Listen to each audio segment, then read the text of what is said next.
It was supposed to be another silent showdown behind closed doors. A courtroom cloaked in secrecy, rules sharp as knives, and stakes invisible to the public eye. Kash Patel walked in without a lawyer, without an entourage, only carrying a slim folder under his arm. They expected him to fold under pressure to protect their secrets. But they didn't realize. He came prepared to turn the whole house of cards into rubble. Get ready for a story where the truth doesn't just speak, it erupts. Before we dive in, let us know in the comments where you're tuning in from and what time it is. We love hearing your voice.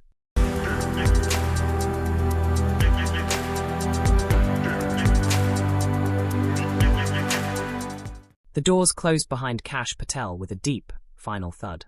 Inside the Federal Intelligence Review panel, the air was thick, not with noise, but with expectation. This wasn't just another hearing. It was a battlefield dressed in formal language and procedural etiquette. At the head of the panel sat Judge Lenora Beck, her reputation preceding her like a shadow. Fierce, meticulous, and fiercely partisan under the guise of neutrality. She had built her career by silencing whispers before they could become storms. Today, she intended to do the same. Judge Beck wasted no time. Her voice sliced through the air.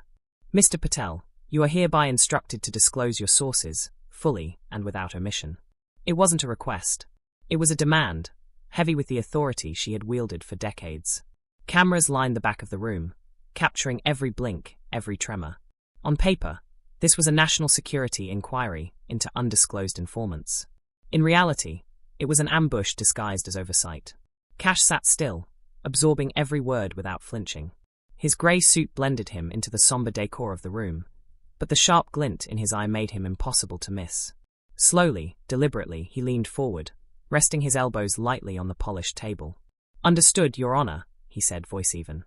"But for the sake of transparency you demand, let me be crystal clear." He reached into his battered leather bag and pulled out a manila folder, thin enough to look harmless. A few panelists exchanged cautious glances. A couple shifted in their chairs, their instincts sensing something was wrong. But it was already too late. Kash opened the folder with the care of a man unveiling a relic, and from within it, he pulled a single sheet of paper. Across the top, stamped in bold red ink, declassified. Across the bottom, unmistakably, the signature of Judge Lenora Beck. For a split second, the entire room froze, like a clock whose gears had jammed in sudden disbelief. The very person demanding transparency was now staring at a document she herself had signed to bury the truth. A whisper rippled through the gallery. Reporters, legal observers, national security aides, all trading stunned glances. Kash didn't gloat. He didn't grandstand. He simply laid the paper on the table, facing upward, allowing the cameras to catch every line, every damning word. His voice remained steady, almost gentle. "You asked for my sources. I brought one. And it bears your name, Your Honor." Judge Beck's face, carefully trained over decades to betray nothing, flickered for the briefest moment. Recognition. Fear. Then the tightening of the jaw as she fought to regain her grip. "This court will not tolerate political grandstanding, Mr. Patel," she snapped. Kash folded his hands on the table, calm as still water. "This isn't politics. This is your record." His words were not loud, but they carried the weight of a gavel strike. And just like that, the hearing that was meant to corner Kash Patel had pivoted violently. The hunter had become the hunted. And somewhere deep inside Judge Beck's fortress of composure, a crack had just formed, one that no amount of courtroom decorum could seal. For a long moment, no one spoke. Even the reporters, trained to capture chaos in real time, sat frozen. It wasn't silence of confusion. It was the silence of recognition. Recognition that the courtroom was no longer asking whether corruption existed. It was watching corruption being dragged, documented and undeniable, into the light. Representative Clean cleared his throat, his voice betraying the weight of what was unfolding. "Mr. Patel," he said slowly, "you're under oath. Are you affirming that the documents presented today showed deliberate judicial suppression of whistleblower reports?" Kash didn't even glance at the judge. His gaze stayed locked on the panel. "Affirmed," he said simply. "Every document you see here was declassified through the proper oversight channels. Every one of them bears the signature of someone in this very room." He let the words sink in, heavier than any gavel strike. Judge Beck gripped the edge of her desk, so tightly her knuckles turned pale. "These hearings were never intended to be a forum for personal attacks," she snapped, voice rising to fill the void that authority had left behind. Kash remained still. It's not a personal attack, Your Honor. It's a record. And the record doesn't care about reputations. It only cares about truth. The gallery shifted again, energy buzzing like static electricity. One of the reporters at the back slowly raised his phone, recording now not out of habit, but out of instinct, capturing history in the making. The panel chair, Senator Maxwell, leaned forward. The seasoned Democrat, known more for procedural caution than confrontation, had a hard edge to his voice now. Judge Beck, he said, tone razor-sharp, do you deny authorizing the suppression of evidence outlined in these documents? Judge Beck opened her mouth, but no words came. She closed it again, gathering herself. Then finally, with a voice stripped of its earlier veneer, she muttered, legal standards required. But even she couldn't finish the sentence without it collapsing under its own weight. Kash leaned in slightly, like a man offering a hand to someone sinking. Legal standards didn't require cover-ups. They didn't require manipulating referral timelines to protect political narratives. They didn't require punishing whistleblowers trying to uphold the Constitution. He paused just long enough for the implications to settle like dust on a battlefield. You weren't protecting national security, he said, softer now. You were protecting a machine. And when people like me refused to oil it, you tried to grind them out. A low murmur ran through the gallery, not loud enough to interrupt, but enough to know the audience had chosen a side, and it wasn't the bench. Beck's hand twitched near her gavel, but she didn't strike it. Maybe because she knew that even the sharpest crack of wood against wood wouldn't silence what had been unleashed. In the eyes of everyone watching, Kash Patel was no longer a reluctant witness. He was a mirror, held steady and merciless, forcing the system to see itself exactly as it was, and no amount of titles, robes, or legal theatre could shield them from that reflection now. And the reflection was damning. Judge Beck sat stiffly, her once commanding presence now shrinking beneath the weight of undeniable exposure. She gripped her gavel like a drowning woman clutches driftwood, but she didn't strike it. Maybe deep down, she knew it wouldn't matter. A gavel could demand silence, but it couldn't erase what was already written into the record, seen by the world. Mr. Patel, the panel chair said carefully, almost as if speaking too loudly would shatter the fragile remains of decorum. You stated these documents were cleared for public release. Are you prepared to submit them in full for independent forensic review? Kash didn't hesitate. He slid the entire folder forward, letting it thud softly against the polished wood.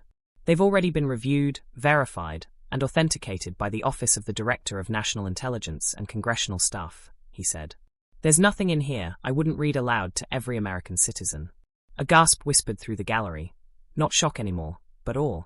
It wasn't every day someone placed the truth on the table without flinching. Judge Beck finally found her voice, but it was a brittle, cracking thing. You misunderstand the purpose of this hearing, she said, her tone laced with desperation masquerading as authority. The goal was to ensure the integrity of classified information, not to stage public spectacle. Kash tilted his head slightly, almost pitying. And what about the integrity of the citizens you swore to protect? He asked, his voice low, deliberate. What about the whistleblowers you tried to silence? The candidates you tried to cripple? The journalists you tried to watch without cause? Each question landed like a hammer, steady, merciless. The young representative, Amari Clean, leaned forward again, face pale but resolute. Judge Beck, she said, with all due respect, the documents suggest a pattern of judicial overreach and political manipulation. Do you deny this? The judge opened her mouth, but no defense came. Not because she didn't want to deny it, but because denial now would only deepen her fall. Kash looked around the room. He could see it happening, the subtle shift in posture, the guarded glances among the aides, the cautious reshuffling of papers among the panelists. The machine that had protected Beck for years was quietly stepping back, disengaging, letting her stand alone. It wasn't betrayal. It was survival. Kash leaned back slightly, hands folding together with the composure of a man who understood gravity, and had just shifted it. You wanted my sources, Judge Beck, he said, voice calm as ever. But the truth is, the real source of all this isn't a name I could protect or reveal. He let the silence hang a beat longer. The real source is a system that forgot it serves the people, and started serving itself. Every head in the room turned toward him, some in shock, others in solemn agreement. No one interrupted. No one objected. Because when the rot is exposed in daylight, the only thing left to do is watch it wither. And Judge Beck? She wasn't fighting anymore. She was sinking. The panel chair tapped his microphone softly, the sound barely rising above the heavy quiet. "This session," he said, his voice dry and heavy, "is suspended pending formal review." But it wasn't just a suspension.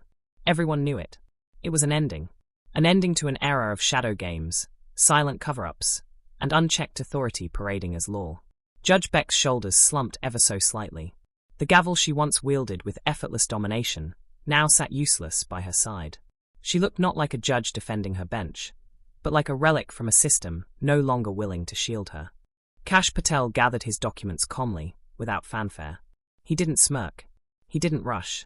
Every move was deliberate, quiet. Because this wasn't a victory lap. It was the burial of a lie that had stood too long. As he rose, the gallery shifted to its feet. Not in applause, not in chaos, but in acknowledgement. The press snapped photos rapidly, flashes strobing against the high ceilings, but Kash didn't glance at them. His eyes were steady, looking past the noise, past the spectacle, towards something larger.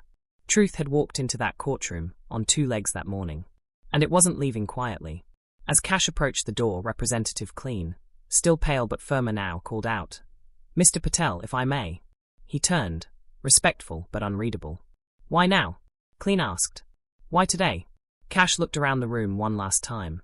The tired aides, the rattled panelists, the stunned reporters, and answered simply, "Because corruption counts on people staying quiet. And I decided I wouldn't." No flourish. No speeches. Just fact. He pushed the heavy courtroom door open. A wall of camera flashes greeted him outside, blinding to most, but Kash didn't even blink. He stepped down the courthouse steps one slow, steady stride at a time, feeling each footfall like a drumbeat against the earth. Behind him, Judge Beck sat motionless in her chair, the very symbol of a fallen stronghold. Ahead of him, America watched, not cheering yet, not roaring, but watching, awake now in a way it hadn't been before. Reporters hurled questions, microphones thrust forward. "Mr. Patel, do you think this hearing changes anything? Is there more coming? Will there be accountability?" Kash stopped at the bottom step. He didn't raise his hands or give a statement. He simply said, "The first crack always looks small. But if you listen closely, you can hear the walls groaning." And with that, he moved on, leaving behind a courthouse forever changed. Inside, Judge Beck's gavel sat untouched. Her robe felt heavier than armor. And her legacy, once so carefully stitched together, had unraveled in a single afternoon, thread by thread, truth by truth. Justice, it turned out, didn't need a throne or a robe. It just needed someone willing to hold up a mirror and refuse to look away.